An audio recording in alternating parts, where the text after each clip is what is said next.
मैं उस शिप का पायलट था। हमारी शिप एक अनजान प्लैनेट पर क्रैश हुई।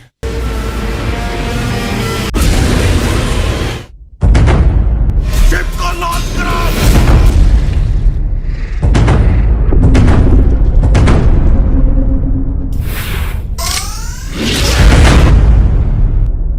आज से करोड़ों साल पहले जब इंसान का कोई अस्तित्व ही नहीं था, तब इस धरती पर डायनासोर्स का राज हुआ करता था। उन्होंने करोड़ों सालों तक धरती पर राज किया, लेकिन तकरीबन 65 मिलियन साल पहले एक विशाल एस्टेरॉयड पृथ्वी से टकराया, जिसने डायनासोर्स का अस्तित्व पृथ्वी से पूरी तरह से मिटा दिया। और आज इस फिल्म की कहानी कुछ इसी घटना पर आधारित है। तो कहानी की शुरुआत होती है और हमें बताया जाता है कि यह दुनिया अनंत है, इसका कोई अंत नहीं, यह बहुत बड़ी है और बिल्कुल हमारी ही पृथ्वी की तरह एक और प्लेनेट है जिसका नाम है सोमरस। उनकी बिल्कुल हमारी ही जैसी दुनिया थी और वह काफी एडवांस्ड टेक्नोलॉजी की मालिक थे। वो वहाँ पर आराम से रह रहे थे। हालांकि यह वक्त 65 मिलियन साल पहले का था, लेकिन सोमरस के लोग इतने एडवांस्ड थे कि वो तब भी किसी दूसरे प्लेनेट पर जा सकते थे। इसके बाद हम इस मूवी के मेन कैरेक्टर माइल्स को देखते हैं, जो कि यहाँ पर अपनी बेटी और अपनी वाइफ के साथ रहा करता था। माइल्स अपनी बेटी और अपनी वाइफ के साथ समुद्र के किनारे बीच पर आया हुआ था और उसकी बेटी को एक जानलेवा बीमारी थी और उसका इलाज कराने के लिए माइल्स के पास उतने पैसे नहीं थे। इसलिए वह एक स्पेस मिशन पर जाने का फैसला करता है। क्योंकि वह एक पायलट था, वह अपने साथ अपने कुछ साइंटिस्ट साथियों को लेकर एक दूसरे प्लेनेट की खोज में जाने वाला था। उसका यह मिशन 2 साल पहले का था और इस मिशन से उसे जो पैसे मिलेंगे उससे वह अपनी बेटी का इलाज कराएगा। उसे अपनी बेटी के लिए ऐसा करना ही था, क्योंकि उसके पास दूसरा और कोई रास्ता भी तो नहीं था। उसकी बेटी उसे कहती है कि डैड, मैं आपके वापस आने का इंतजार करूंगी, मुझे पता है आप अपना काम अच्छे से पूरा कर लेंगे। इसके बाद माइल्स अपने सफर पर निकल जाता है, जिसके बाद हमें 2 साल बाद का समय दिखाया जाता है, जहाँ पर हमें फिर से माइल्स के उस स्पेस शिप को दिखाया जाता है। ये लोग अपनी मंजिल पर पहुँचने ही वाले होते हैं कि तभी कुछ छोटे छोटे एस्टेट के मलबे आकर इनके स्पेस शिप से टकराने लगते हैं। वो टुकड़े स्पेस शिप पर इतनी जोर से लगते हैं कि स्पेस शिप बुरी तरह से कांपने लगता है। इस सारी हलचल में माइल्स की अपने स्लीपिंग चेम्बर में आँख खुल जाती है और अब वह बाहर निकलकर अपने शिप को कंट्रोल करता है, क्योंकि बाकी के सभी लोग अपने स्लीप चेम्बर्स में गहरी नींद में सो रहे थे और यह शिप ऑटो पायलट मोड पर खुद चल रहा था। उन छोटे पत्थर के टुकड़ों की रफ्तार काफी ज्यादा थी, जिस वजह से स्पेसशिप काफी डैमेज हो जाता है। इन सारे हालातों को देखते हुए माइल्स फैसला करता है कि मैं स्पेसशिप को पास के ही किसी प्लेनेट पर लैंड कराऊंगा। लेकिन अब जैसे ही वह उस प्लेनेट की ऑर्बिट में आता है तो तेज रफ्तार की वजह से उसे कुछ भी दिखाई नहीं देता और यह स्पेसशिप एक काफी बड़ी सी चट्टान से जाकर टकरा जाता है। इससे स्पेसशिप को एक बड़ा झटका लगता है, जिससे अंदर के सभी चेम्बर्स तबाह और बर्बाद हो जाते हैं। सब कुछ बर्बाद हो चुका था, यहाँ तक कि माइल्स की हालत भी काफी खराब हो चुकी थी। इसके बाद वो चेक करने के लिए आता है कि क्या कोई जिंदा बचा है, लेकिन जब वो बाहर आकर देखता है तो वो पाता है कि सारे के सारे चेम्बर्स बर्बाद हो चुके हैं, जिसमें मौजूद सभी लोग मर चुके थे। लेकिन तसल्ली की बात यह थी कि ये प्लेनेट इंसानों के रहने के लिए एकदम ठीक था, क्योंकि यहाँ पीने के लिए पानी, खाने के लिए पत्ते और ऑक्सीजन भी है, जिसमें सांस लिया जा सकता है। लेकिन उसे ये अंदाजा बिल्कुल नहीं था कि अगर इस प्लेनेट पर जिंदगी है तो यहाँ और भी खतरनाक क्रीचर हो सकते हैं। और जिस प्लेनेट पर माइल्स लैंड हुआ था ये कोई और प्लेनेट नहीं बल्कि आज से 65 मिलियन साल पहले की हमारी पृथ्वी थी, जब इंसान पृथ्वी पर पैदा भी नहीं हुए थे। यहाँ पर सिर्फ बड़े मॉन्स्टर्स का राज हुआ करता था। इसके बाद माइल्स अपनी जानकारी अपने बेस में देता है और उनके साथ जो हुआ वो भी बताता है। उसे याद आता है कि हमारी इस स्पेस शिप में 2 छोटी स्पेस शिप भी थी जो कि इमरजेंसी में काम आती थी, लेकिन उसे अंदाजा नहीं था कि वो कहाँ गिरी हैं। और क्योंकि वो शिप काफी मजबूत थी तो माइल्स फैसला करता है कि वह उन्हें ढूंढेगा और कैसे भी करके अपने प्लेनेट पर वापस जाएगा। अब उसे यहाँ पर खाने पीने के लिए कुछ भी नहीं मिल रहा था और हालात काफी मुश्किल थे। एक बार तो माइल्स खुद को मारने का भी डिसाइड करता है, लेकिन जब उसे अपनी बेटी की याद आती होती है तो वो रुक जाता है। वो उसकी तस्वीरें देखकर उसे याद करने लगता है। इसके बाद उसे सिग्नल मिलता है कि उन सभी चेम्बर्स में से एक चेम्बर में से आवाज आ रही है। जब माइल्स वहाँ पर चेक करने के लिए जाता है कि क्या सच में अभी भी कोई जिंदा है, तो थोड़ी देर ढूंढने के बाद माइल्स को वहाँ चेम्बर मिल जाता है। इसके अंदर एक छोटी बच्ची थी और वह उसकी बेटी की ही उम्र की थी। वह उसे अपने साथ ले जाता है और जब उसे होश आता है तो वह उससे पूछता है कि तुम कहाँ से हो और तुम कौन हो, तुम्हारे सारे ग्रुप का क्या प्लान था। वो लड़की बोलती तो है लेकिन माइल्स को कुछ समझ नहीं आता क्योंकि उस लड़की की लैंग्वेज अलग थी,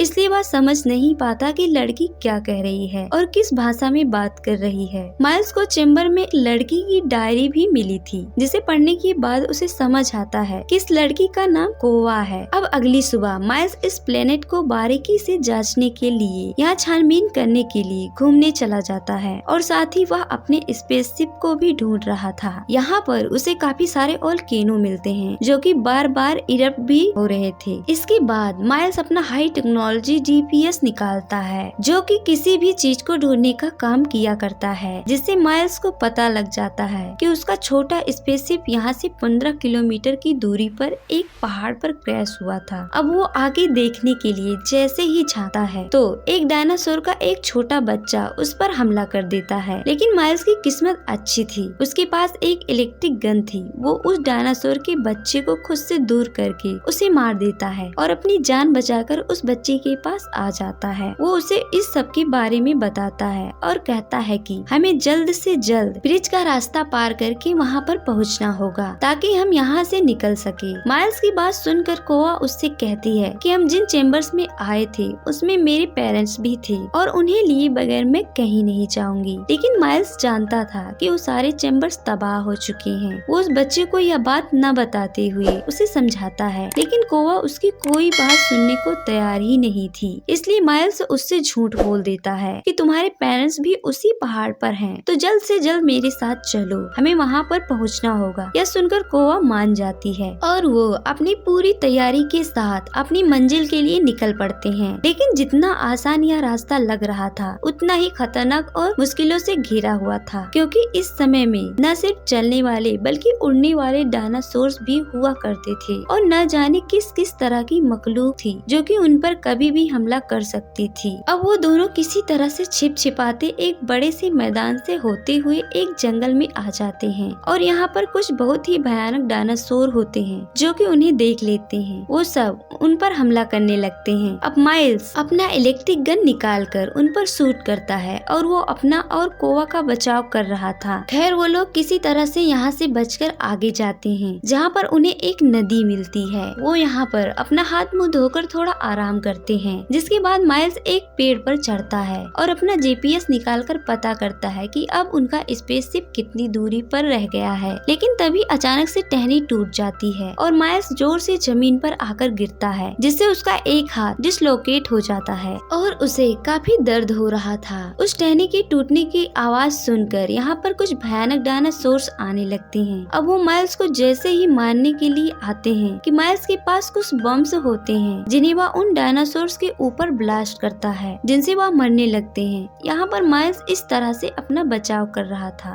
और कोवा एक दूसरी जगह पर जाकर एक पेड़ की टहनी के पीछे छिप जाती है। लेकिन तभी कोवा को एहसास होता है कि वह गलत जगह पर आ गई है, क्योंकि यह जगह तो उड़ने वाले क्रीचर्स का ठिकाना था। तो अब इसलिए वो उन्हें देखकर यहाँ से दूसरी जगह पर जाने लगती है, लेकिन इससे आवाज पैदा हो जाती है और एक उड़ने वाला डायनासोर उसे देख लेता है, जो कि धीरे धीरे उसकी तरफ बढ़ने लगता है। वो काफी डर गई थी क्योंकि अब बचने का कोई रास्ता नहीं था और डायनासोर काफी करीब आ गया था। वो एकदम से हमला करके उसके कपड़े पकड़ लेता है और कोवा को खींचकर अपने साथ ले जाने लगता है। लेकिन माइल्स ऐसा होते हुए देख लेता है। वो डायनासोर का पीछा करता है और उसे शूट करके कोवा की जान बचा लेता है। वो इस सब से काफी डर गई थी, इसलिए माइल्स उसे अपनी पीठ पर उठाकर उस पहाड़ की तरफ जाने लगता है, क्योंकि उसे उसमें कहीं न कहीं अपनी बेटी नजर आ रही थी, जिसे कि 2 साल पहले वो अपने प्लेनेट पर छोड़कर आया था।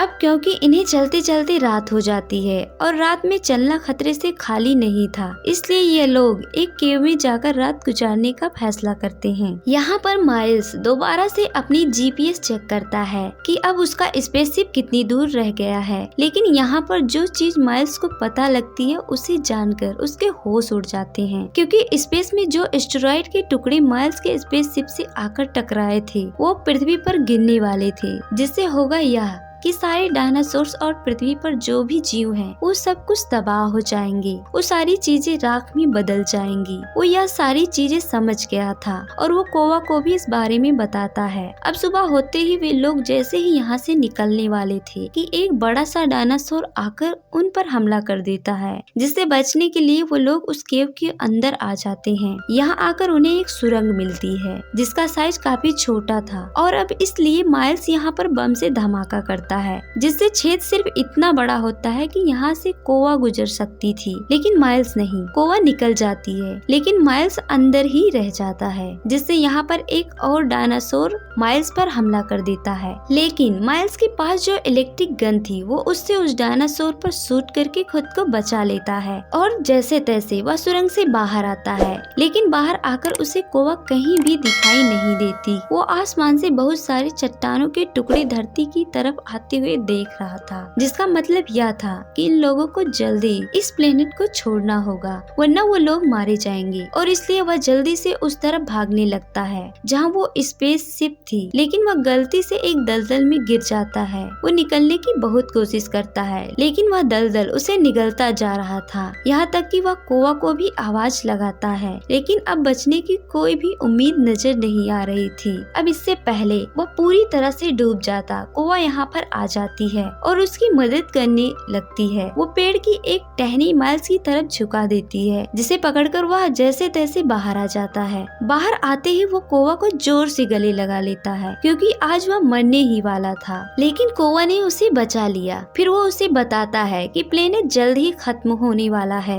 हमें यहाँ से जल्द निकलना होगा। वे दोनों पूरा दिन और पूरी रात सफर करते हैं और अगली रात होने से पहले वह उस स्पेसशिप तक पहुँच जाते हैं। और अच्छी बात यह थी कि इस स्पेसशिप में कोई डैमेज नहीं हुआ था, वो इससे निकल सकते थे। अब वक्त को बर्बाद न करते हुए माइल्स जैसे ही स्पेसशिप को स्टार्ट करता है कि कोवा बाहर आ जाती है और अपने पेरेंट्स को ढूंढने लगती है, क्योंकि माइल्स ने ही कहा था कि तुम्हारे माँ बाप पहाड़ की चोटी पर मिलेंगे। लेकिन जल्दी उसे समझ आ जाता है कि माइल्स ने उसे झूठ कहा था, क्योंकि उस हादसे में सभी चैम्बर्स बर्बाद हो गए थे, जिसमें कोवा के मॉम डैड भी मारे गए। अब माइल्स उस बच्ची को शांत करने की कोशिश करता है, लेकिन वो काफी नाराज थी। इसलिए माइल्स उसे सच बता देता है कि तुम्हारे मॉम डैड मारे जा चुके हैं। माइल्स उससे माफी मांगता है और कहता है कि मैंने यह सब तुम्हारी और अपनी जान बचाने के लिए किया और अब हमें भी यहाँ से जल्द निकलना चाहिए, क्योंकि यह प्लेनेट खत्म होने वाला है। अब यहाँ पर कोवा काफी रो रही थी, इसलिए माइल्स उसे शांत करने के लिए अपनी बेटी की फोटो दिखाता है और कहता है कि मैं इस मिशन पर इसलिए आया था कि इससे मिले पैसों से मैं अपनी बेटी का इलाज करा सकूं। उसे एक जानलेवा बीमारी है और अगर अब मैं टाइम पर ना पहुंच सका तो वह मर जाएगी। माइल्स कोवा को भी अपनी बेटी की तरह समझ रहा था और वो उसकी भी जान किसी भी तरह से बचाना चाहता था। कोवा उसकी बातें सुनकर इमोशनल हो जाती है और उसके गले लगकर रोने लगती है और अब इसके बाद वो स्पेसशिप में जाकर बैठ जाते हैं। लेकिन इससे पहले वो यहाँ से निकल पाते हैं, उन चट्टानों का हमला हो जाता है और साथ ही उन्हें दो बड़े बड़े डायनासोर्स ने भी देख लिया था, जो यहाँ आकर उस स्पेसशिप पर हमला करके उन्हें रोकने की कोशिश करते हैं। माइल्स यह बात जानता था कि अगर हम यहीं पर रुके रहे तो ये डायनासोर्स हम पे हमला करके हम दोनों को ही मार देंगे। इसलिए वो स्पेसशिप से बाहर जाकर डायनासोर्स का ध्यान अपनी तरफ करता है ताकि कोवा की जान बच सके। अब एक डायनासोर जैसे ही माइल्स के पास आता है तो माइल्स उस पर अपनी इलेक्ट्रिक गन से शूट करके उसे मार देता है। लेकिन अभी एक और डायनासोर जिंदा था, जो कि तेजी से माइल्स की तरफ बढ़ने लगता है। माइल्स को लगने लगता है कि शायद ये डायनासोर उसे मार देगा, क्योंकि उनकी गन की बैटरी लो हो चुकी थी, वो दोबारा से लोड नहीं हो रही थी। डायनासोर उसके काफी करीब आ गया था। लेकिन इसी बीच स्पेसशिप में बैठी कोवा अपना दिमाग चला देती है और एक वीडियो प्ले कर देती है। जैसे ही डायनासोर का ध्यान भटकता है, माइल्स को वहाँ से भागने का मौका मिल जाता है। लेकिन जब डायनासोर को उस वीडियो प्रोजेक्टर डायरेक्टर से कुछ भी नहीं मिलता तो वो फिर से माइल्स के पीछे पड़ जाता है और अब यह प्लेनेट भी तबाह होने वाला था क्योंकि यहाँ की सारी वोल्केनो इरप्ट होने लगी थी और एस्टेरॉइड के टुकड़े नीचे गिर रहे थे। डायनासोर माइल्स का पीछा कर रहा था और माइल्स को समझ नहीं आ रहा था कि इस डायनासोर से कैसे छुटकारा पाया जाए। तभी उसे एक आइडिया आता है। वो जमीन से निकलने वाले उन वोल्केनो की तरफ भागना शुरू कर देता है और अब जैसे ही वो वोल्केनो फटता है डायनासोर उसकी चपेट में आ जाता है, लेकिन उसकी स्किन इतनी मोटी थी कि उस पर कोई ज्यादा फर्क नहीं पड़ता, लेकिन वह इससे थोड़ा जख्मी हो जाता है। अब डायनासोर को और गुस्सा आ गया था और वह माइल्स को मारने के लिए उसकी तरफ बढ़ता है। अब माइल्स भी अपनी मौत को गले लगाने वाला था क्योंकि उसके पास भी पीछे हटने के लिए कोई जगह नहीं थी। वो उसे मारने ही वाला था कि तभी यहाँ पर एक बार और कोवा आ जाती है। वो एक लकड़ी को उस डायनासोर की आंख में घुसा देती है और अब क्योंकि उसे कुछ दिखाई नहीं दे रहा था इसलिए वो एक बड़े वोल्केनो के पास आ जाता है और अब वो जैसे ही फटता है और उसके अंदर मौजूद तेजब और लावा डायनासोर को अपनी लपेट में ले लेता है और उसे गला देता है। इस तरह से वो मारा जाता है। अब माइल्स की जान बच गई थी। इसके बाद ये दोनों जल्दी से स्पेसशिप में जाकर बैठ जाते हैं। माइल्स जल्दी से अपने प्लेनेट की लोकेशन डालकर यहाँ से निकल जाता है, जहाँ इस बीच कुछ छोटे पत्थर के टुकड़े इनके स्पेसशिप से आकर भी टकराते हैं, लेकिन ये सही सलामत यहाँ से निकल जाते हैं। वहीं एक बड़ा सा एस्टेरॉइड पृथ्वी पर आकर गिरता है और पृथ्वी पर मौजूद हर एक चीज को तबाह कर देता है और इस तरह से डायनासोर्स का पृथ्वी से अंत हो जाता है और यह फिल्म भी यहीं पर खत्म हो जाती है।